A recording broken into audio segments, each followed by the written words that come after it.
तृणावर्त का संहार भगवान श्री कृष्ण के जीवन की एक महत्वपूर्ण घटना है जो उनके अद्भुत शक्ति और दिव्यता को दर्शाती है। यह घटना उनके बाल्यकाल के दौरान घटी जब वे नंद गांव में निवास कर रहे थे। तृणावर्त एक दुष्ट असुर था जिसे कंस ने भेजा था ताकि वह बाल कृष्ण को मार सके, परंतु इस घटना से साबित कर दिया कि कोई भी दैत्य भगवान कृष्ण के सामने नहीं टिक सकता। गोकुल में भगवान श्री कृष्ण का बाल रूप सभी को आनंदित करता था। उनकी बाल लीलाएं, उनकी माखन चोरी और ग्वाल ग्वालों के साथ खेल कूद ने पूरे गांव में खुशी की लहर फैला दी थी। लेकिन कंस जो मथुरा का राजा था और अत्याचारी प्रवृत्ति का था, उसे ये सब सहन नहीं था।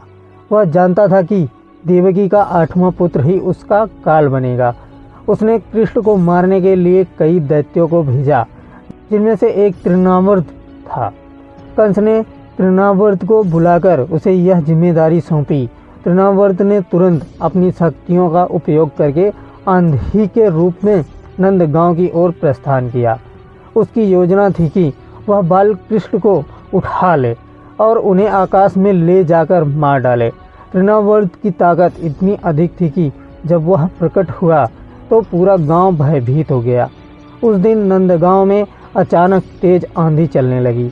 गांववासी डर के मारे इधर उधर भागने लगे। चारों ओर धूल और मिट्टी उड़ने लगी। आंधी इतनी प्रचंड थी कि कोई कुछ देख भी नहीं पा रहा था। इस बीच यशोदा अपने नन्हे बाल कृष्ण को गोद में लिए बैठी थी, लेकिन तृणावर्त ने अपनी मायावी शक्तियों का उपयोग कर ऐसा किया कि कृष्ण अचानक बहुत भारी हो गए और यशोदा उन्हें संभाल नहीं पाई। कृष्ण धीरे धीरे जमीन पर आ गए और उसी समय तृणावर्त ने अपना अवसर देखा। तृणावर्त ने आंधी का रूप धारण कर लिया और कृष्ण को उठा लिया। वह बाल कृष्ण को आकाश की ओर ले जाने लगा। गांव के लोग इस घटना को देखकर घबरा गए, लेकिन कोई भी कुछ नहीं कर सका। तृणावर्त ने सोचा कि वह अपनी योजना में सफल हो जाएगा, लेकिन वह यह नहीं जानता था कि वह स्वयं भगवान को मारने की चेष्टा कर रहा है। जब तृणावर्त ने कृष्ण को आकाश में उठाया तो उसे लगा कि उसने अपनी योजना को सफलतापूर्वक पूरा कर लिया है, लेकिन तभी कृष्ण ने अपनी दिव्य शक्ति का प्रदर्शन किया। उन्होंने तृणावर्त की गर्दन को कसकर पकड़ लिया। तृणावर्त एक पल के लिए चौंक गया। उसे लगा कि वह एक छोटे से बालक को उठा रहा है, लेकिन अब उसे ऐसा लगने लगा जैसे वह किसी पर्वत को उठा रहा है। कृष्ण ने अपनी ताकत बढ़ा दी और तृणावर्त को लगा कि उसकी सांसें रुकने लगी हैं। वह पूरी ताकत से कृष्ण को छुड़ाने की कोशिश करने लगा, लेकिन असफल रहा। कृष्ण ने उसकी गर्दन इतनी जोर से पकड़ ली कि तृणावर्त को अपना दम घुटता हुआ महसूस होने लगा। उसकी आंखों के आगे अंधेरा छाने लगा। वह नीचे गिरने लगा और अंततः वह धड़ाम से जमीन पर गिर पड़ा।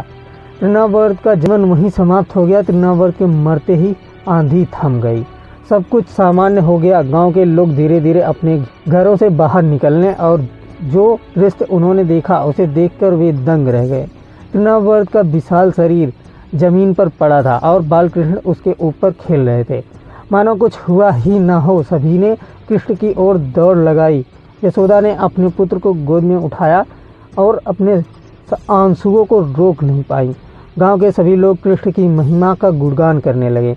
उन्हें यकीन हो गया था कि यह कोई साधारण बालक नहीं, बल्कि स्वयं भगवान विष्णु का अवतार है। सभी ने मिलकर तृणावर्त के संहार पर खुशी मनाई और कृष्ण की आरती उतारी। जब तृणावर्त की मृत्यु की खबर कंस तक पहुंची तो वह अत्यंत क्रोधित और निराश हो गया। उसने कई बार कृष्ण को मारने की कोशिश की, लेकिन हर बार उसकी योजनाएं विफल हो जाती थी।